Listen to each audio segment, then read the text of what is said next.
Hello friends. आपका मेरे channel किताबों के संसार में एक बार फिर से स्वागत है। आज मैं आपको एक मोटिवेशनल स्टोरी सुनाऊंगा।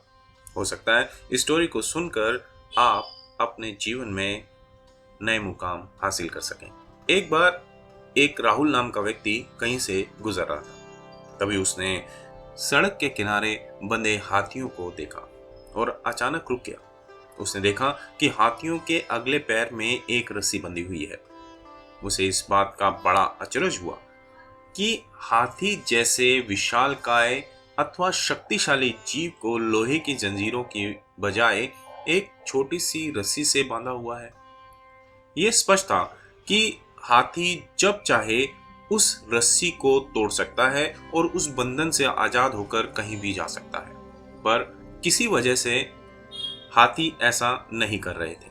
उसने पास खड़े उनके मालिक से पूछा कि भला ये हाथी किस प्रकार इतनी शांति से खड़े हैं और भागने का प्रयास नहीं कर रहे हैं। तब उनके मालिक ने कहा कि इन हाथियों को छोटे होने पर ही अथवा बचपन से ही इन रस्सियों से बांधा जाता है। उस समय इनके पास इतनी शक्ति नहीं होती कि वह अपने बंधन को तोड़ सके। बार बार प्रयास करने पर भी रस्सी ना तोड़ पाने के कारण उन्हें धीरे धीरे यह विश्वास हो जाता है कि वो इन रस्सियों को कभी नहीं तोड़ सकते, और बड़े होने पर भी उनका यह यकीन विश्वास बना रहता है। इसलिए वो कभी इस रस्सी को तोड़ने का प्रयास ही नहीं करते। राहुल आश्चर्य में पड़ गया कि ये ताकतवर जानवर सिर्फ इसलिए अपना बंधन नहीं तोड़ पाता क्योंकि वो इस बात में यकीन करता है कि वह ऐसा कभी कर ही नहीं सकता।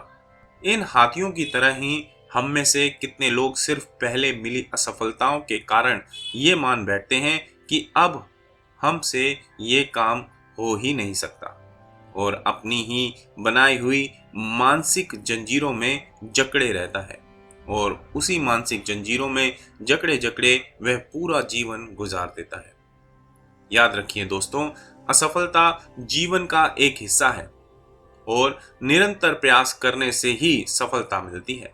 यदि आप भी ऐसे किसी बंधन में बंधे हैं तो आपको अपने सपने सच करने से रोकने वाले इन बंधनों को तोड़ना होगा। आप पूरी ताकत लगाइए और ऐसे बंधनों को तोड़ डालिए, क्योंकि दोस्तों आप हाथी नहीं, इंसान हैं। धन्यवाद दोस्तों। अगर आप मेरे साथ इस कहानी में अंत तक बने रहे हैं तो कृपया मेरे चैनल को सब्सक्राइब करें, बेल आइकन जरूर दबा दें ताकि आपको आने वाली ऐसी नई नई मोटिवेशनल स्टोरीज का पता जल्द से जल्द चल जाए और आप उनका लाभ उठा सकें। धन्यवाद दोस्तों।